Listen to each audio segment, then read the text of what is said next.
All right, my friends, you're in for a treat. This is a bonus episode. If you've known me for any time, or any length of time, I should say, you might know that I often say, sometimes we have to slow down in order to speed up. Well, my friends, this sit down today with this amazing guest who I've known for a few years now talks about just that, the power to slow down in order to speed up. And Atrina gives us some strategies, and she just doesn't talk the talk. She walks it. She walks the talk. So like I always say, grab that pad of paper and pen and enjoy this special bonus episode.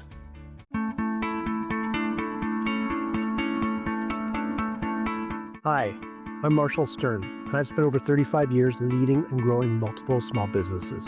I know firsthand the struggles of entrepreneurship, feeling isolated, lonely, overwhelmed, and feeling like you have to do it all by yourself. I've been through multiple recessions, and I've felt the highs and the lows.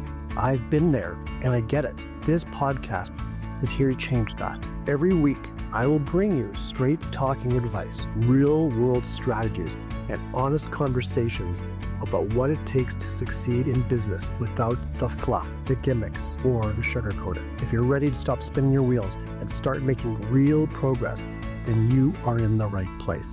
This is the Stern Truth. Welcome back, everyone, to another episode of the Stern Truth, Business Unfiltered. And I'd love to introduce you to my special guest, to my right or left, whichever way you're looking at this. Atrina, how are you?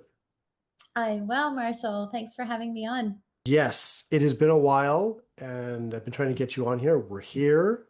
I want to have everyone learn all about you. So why don't you tell us a little bit about, who you are, what you do, all the things you do, and then we'll get into a little bit more detail as to the why.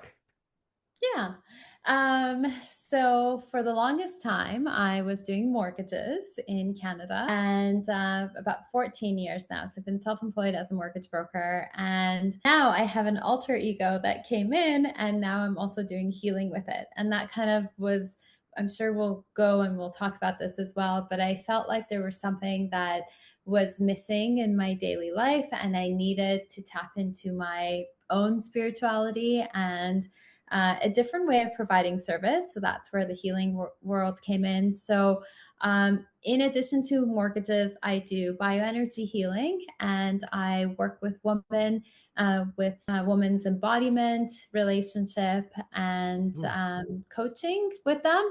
So it's been a really beautiful journey. And now I get to focus on clients that bring me joy to work with. And um, I'm not tied to just one thing, doing one thing for my profession. I can have multiple hats on and still be effective. Yeah, no, for sure. I love that. So what is bioenergy healing? Yeah, beautiful. So with bioenergy healing, there's so many different beautiful healing modalities in the world. And I really think that the world is tapping into those a little bit more, and they're exploring those other options, which makes me very happy. With bioenergy healing, you're working with the person's electromagnetic field, or when the way that most people know it is their aura. So instead of really putting your hands on their body, you're working with their aura, and then you're working with the energetic centers in their body. So you move stuck energy, and the person feels more aligned, more healthy.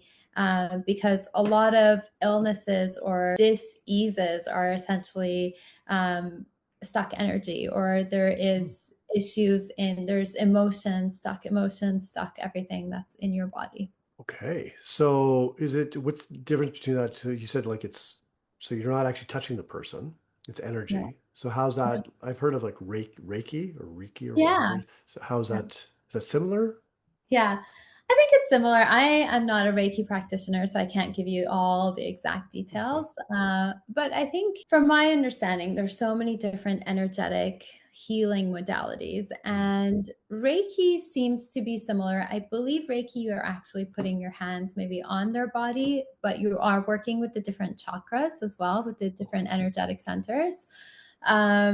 But with bioenergy healing, you're not channeling energy as well. So I think that's a big thing with a lot of Reiki practitioners, not all, but they are channeling energy. And with bioenergy, you're just moving energy. You're not like, I'm not channeling my energy into someone else and vice versa. Okay, interesting. Okay, so how did you get into obviously that and also just the whole self-employed entrepreneurial world? Is it something you've always wanted to do, or did you ever think like I'm going to work for a company for the rest of my life, or and 9 to 5, or how did you get into this working for yourself? Yeah.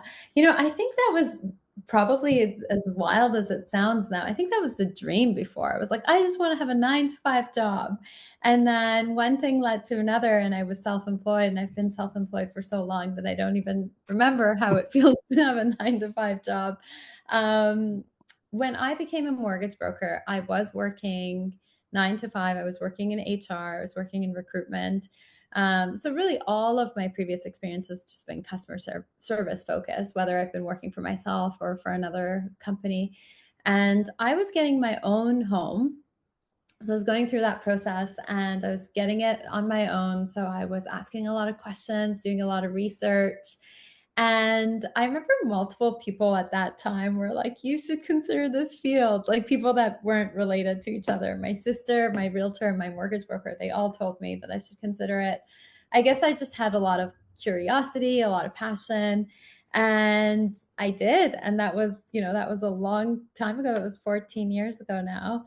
Of course, being self-employed has a lot of perks. You can take time off. Your work schedule is a little bit more flexible. But as someone who has been self-employed for a very long time, you also know that probably some of our downfall is that we don't know when to end, right? Like there's always something else we could do. There's always another email that we can write. So definitely finding that balance has been, I would say, the most challenge. Yeah.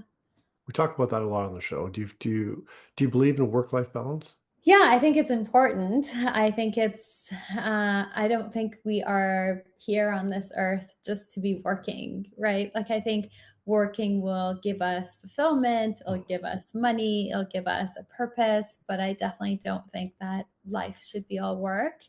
I do believe in work life balance. I think it'll come in phases. So, especially if you're self employed, like, there are times where you'll have a little bit more priority. And then, depending on your life situations and life events, there's going to be more personal. So I think the overall will be a balance, but I think it's hard to maintain a work life balance on an ongoing basis, especially if you're self employed. Yeah, no, I love that. I agree. I agree 100%. I mean, but I also think, tell me like if you agree with this. I think people struggle. They're trying to achieve. There's so much noise out there. You and I know, right? And our listeners know. There's so much noise, and I think people struggle with trying to achieve work-life balance on an ongoing basis, Yeah. especially if they have, let's say, if they're a parent or they're in a relationship or they're taking care of, let's say, aging parents or whatever it is. They're trying to do that and they're trying to build a business or their career and they're trying to balance this all at the same time. And it's just not, it's a lot of pressure. I really, like, I agree. I don't really think it's possible. I think over a month, over a year, definitely over your lifetime, you want the balance. But in any given day or week or probably honestly even month, some days you're going to be grinding. Some days you're just going to be more focused on this path or more focused on that path and or multiple. You have multiple. There you go. Multiple businesses, right? Yeah. Yeah. What have you found? What would be your stern truth for one of the most challenging areas, whether it be in your mortgage business or in the energy, like just being an entrepreneur? What's been the most challenging for you? This is a good question. And I thought about this actually before this podcast, but I think the stern truth for me is that most people think growth is scaling faster. And being a business owner, I would say that I've definitely fell within that bucket as well. But I do think, especially now that, I've I have this different aspect of my life where it's very different than mortgages, very spiritual, it's very grounding, it's very like self-regulating. I really think that the real work is regulating yourself under stress. Um, when you can lead your inner world, when you can make your business decisions, Mhm. I think that's probably, in my opinion, the real growth, versus just focusing on how can I scale my business and make it grow faster. I'm glad you mentioned that. So, because our listeners are business owners, entrepreneurs, Yeah. some of them, many of them are probably solopreneurs trying to do it all themselves, and they're grinding away. They're pushing, they're pushing, and they're pushing, and there's all this stuff happening in the world, with politically and with wars and hate and all this stuff, right? Yeah. And just then all the regular noise of marketing and 10x your business. I can help you, give me $20,000. I've been there. I could help you, all this kind of stuff. How do we as entrepreneurs, how do we as business owners then slow it down? I always say, like to my clients and even on the podcast, we need to slow down in order to speed up. But how do we really do that? How do we regulate, self-regulate? Yeah, I think one of the major things that I work with in the coaching or bioenergy. So in that, uh, I'll refer back and forth between mortgages and healing and Mhm. bioenergy. But in the healing world, I encourage people, and I've done this as well. Like I've done a deep journey myself to be able to offer that space for other people, is really focusing on your sensations, and like your body is so wise and listening to the messages that are coming up. And there's so much to listen to and to actually invite in, but we don't ever make time for that. So I think if we avoid going too fast on tactics and we slow down and instead just focus on self-reflection and self-understanding, that's going to be a big help with regulating ourselves, which will actually have a big impact in our business world as well. Like it's definitely had a big impact on me. Mortgages are so fast paced. They're so like last minute. People come to you in a panic. You have Mhm. deadlines.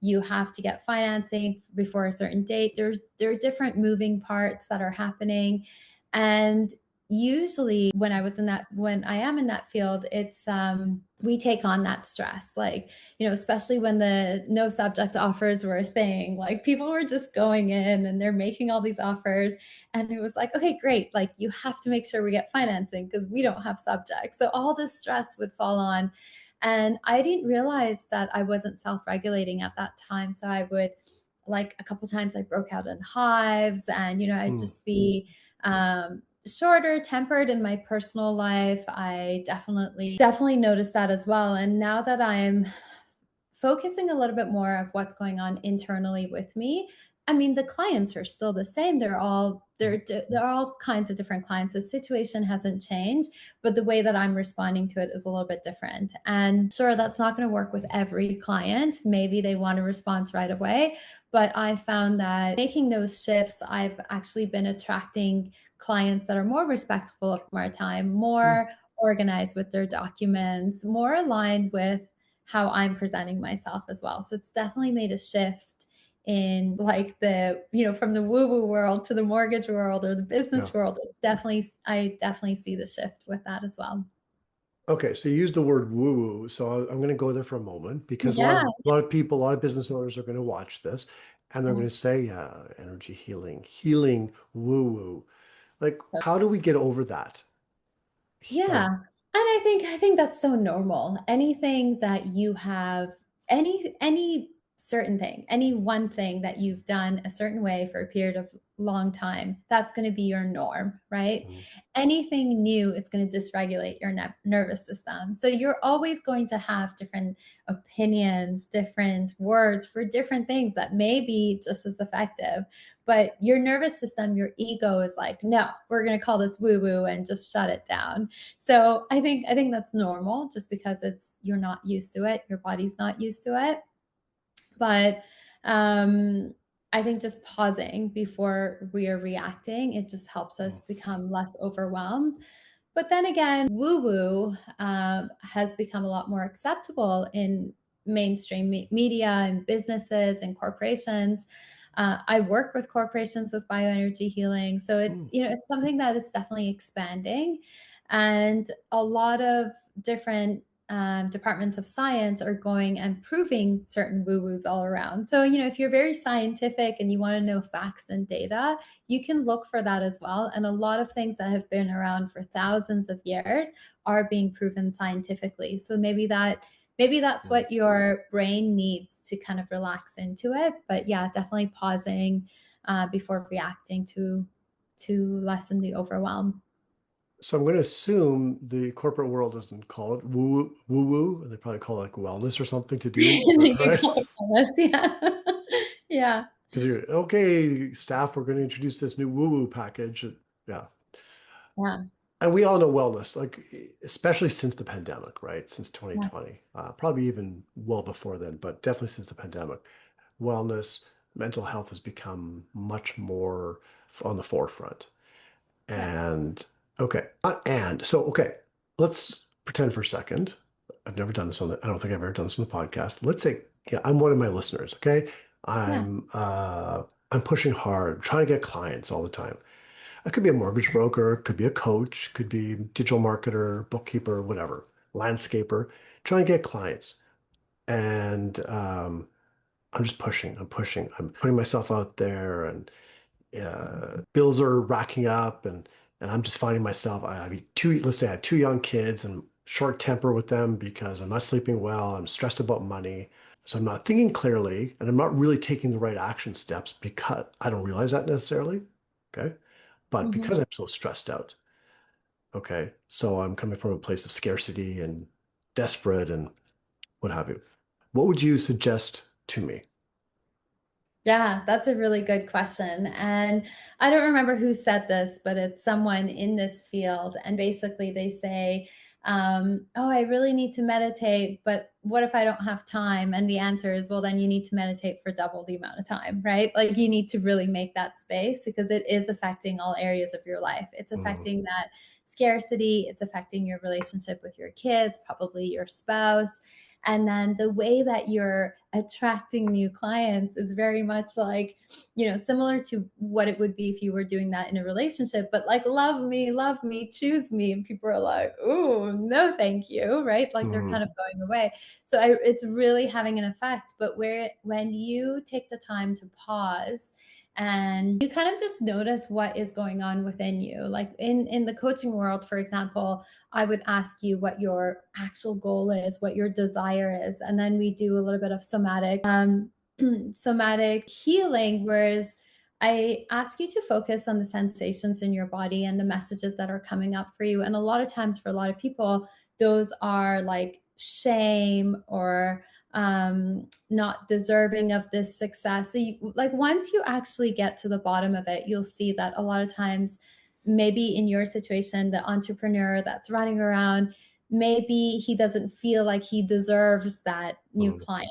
or maybe there's something that needs to keep him small. Maybe by not having those clients, he can have, or she can have, more empathy from other people and this and that, because he's mm, choosing to keep himself small. So really focusing on that and seeing, okay, like what would be something that I need at the moment, or what would be something that my inner child needs at this moment, mm, or really, really in depth with that. But definitely, I would say focusing, like, especially if you don't have the time, like, make the time. And it doesn't have to be long. You could be sitting at your desk. Don't do this if you're like lying down.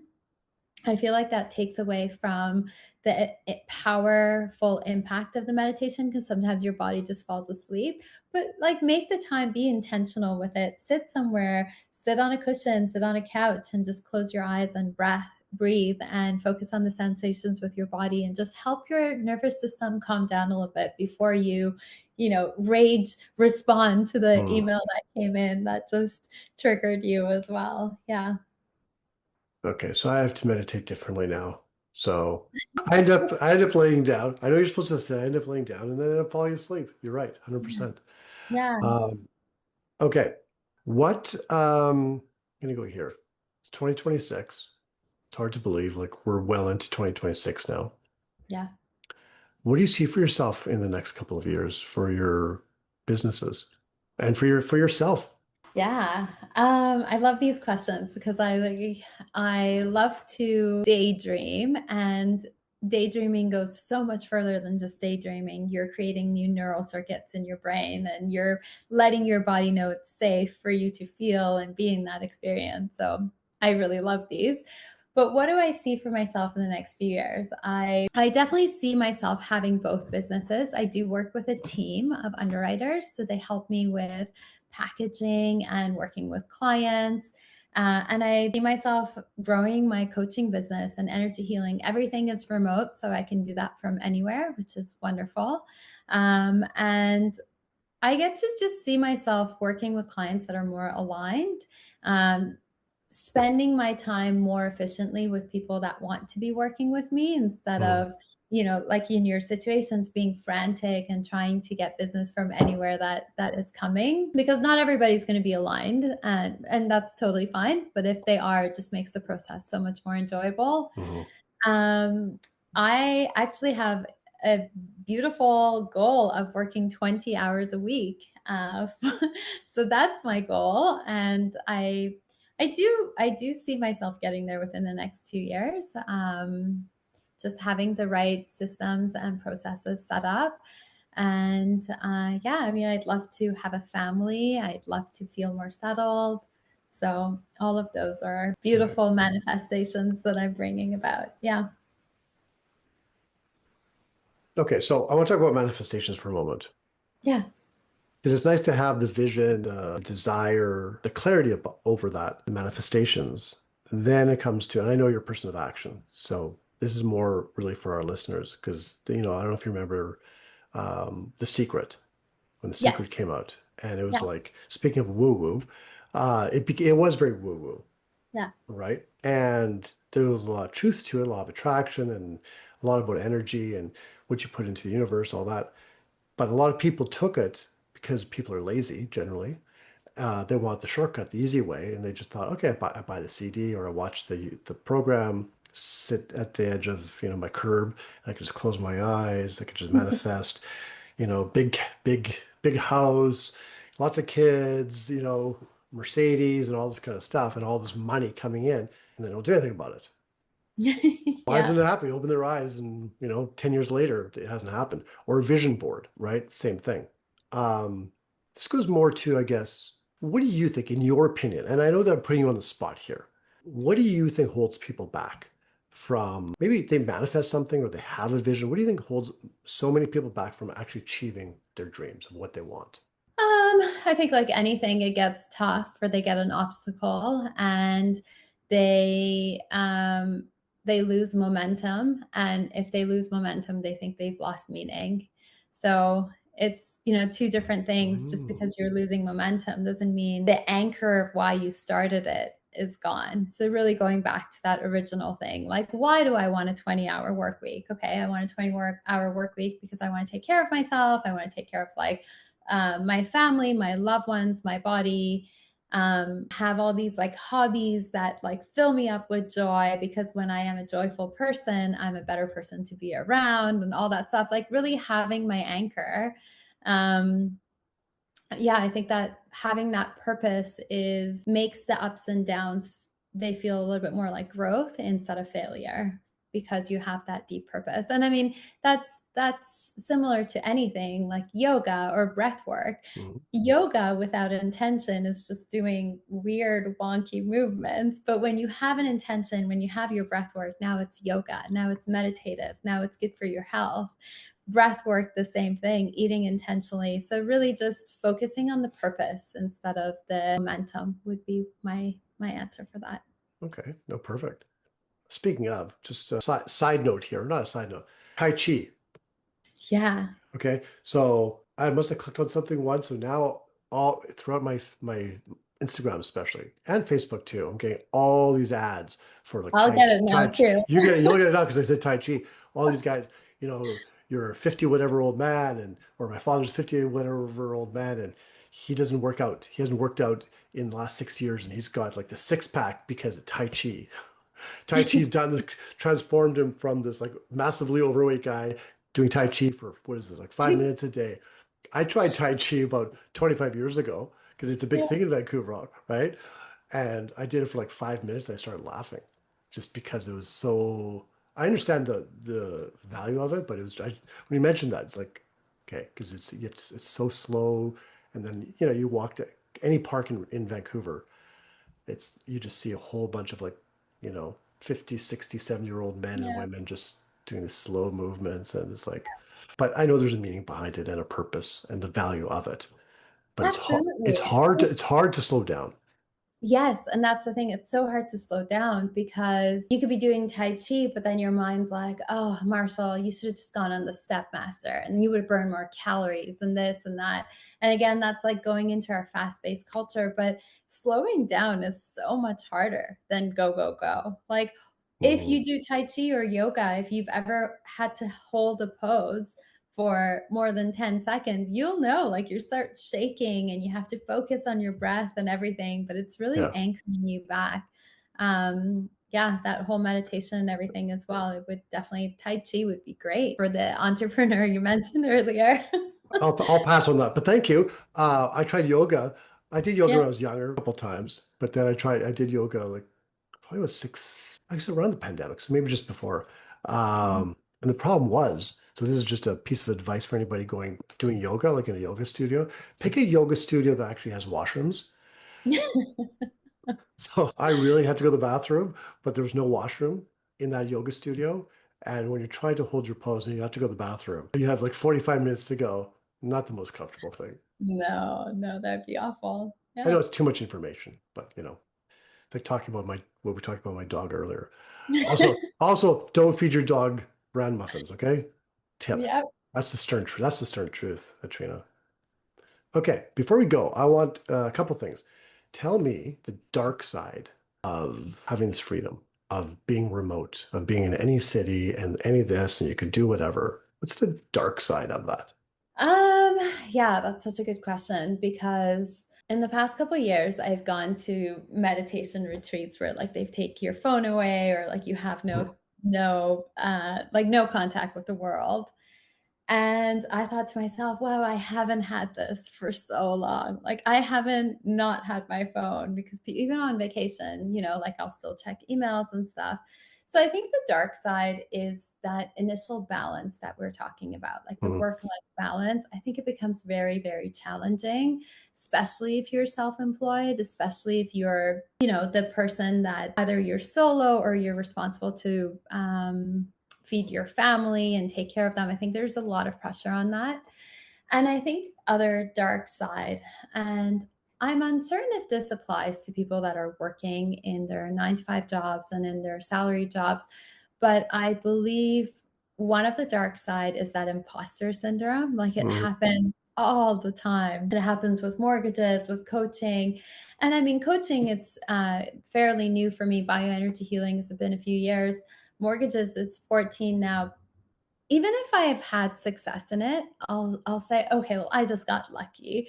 Like, I mhm, don't really know what I'm talking about, and that constant imposter syndrome. So, again, like, coming back to your purpose and realizing that, yes, there's so much information out there that I don't need to know all of it, but the amount that I know is helping people and it's moving the wheel forward has been powerful. But I would say, yeah, being self-employed, like not knowing when to stop, and the imposter syndrome would be the mhm, darkest sides for me, for sure.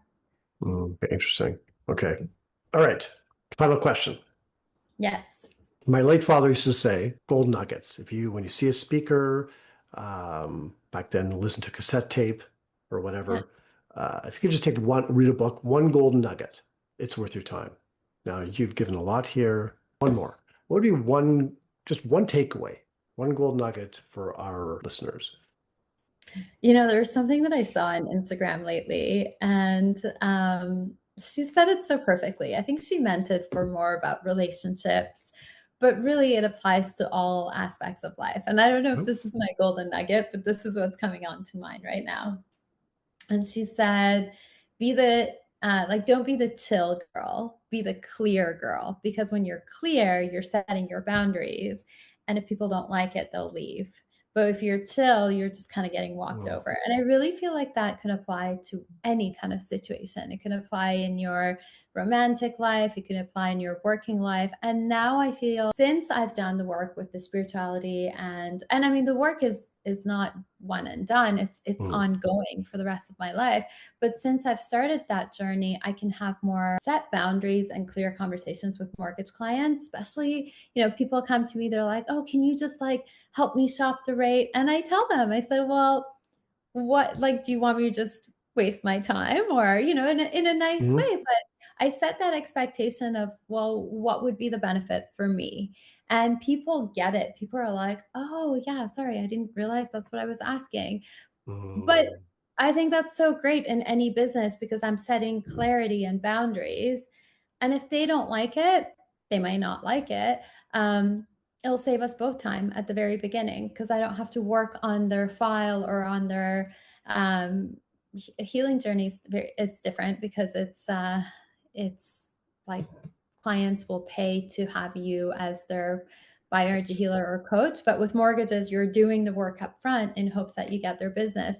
So I think that being the clear gal or guy, not being the chill one is great, especially because there's so much people pleasing in our society, and there's so much trying to be nice, trying to be the right person. But if you're clear with your boundaries and whatever you're aligned with, your North Star, I think that'll get you a lot further than people pleasing and just not having any boundaries at all. I think that's very powerful. I think that's awesome. That's an awesome gold nugget for not just our listeners, for all of us, just for myself, like just because clarity, they say that, cliche, clarity is power. Yeah, But it really is, whether it's to do with the boundaries, what you want in life, whether it's personal relationship or for your business, just having that clarity it's power. Without clarity, it's an uphill battle.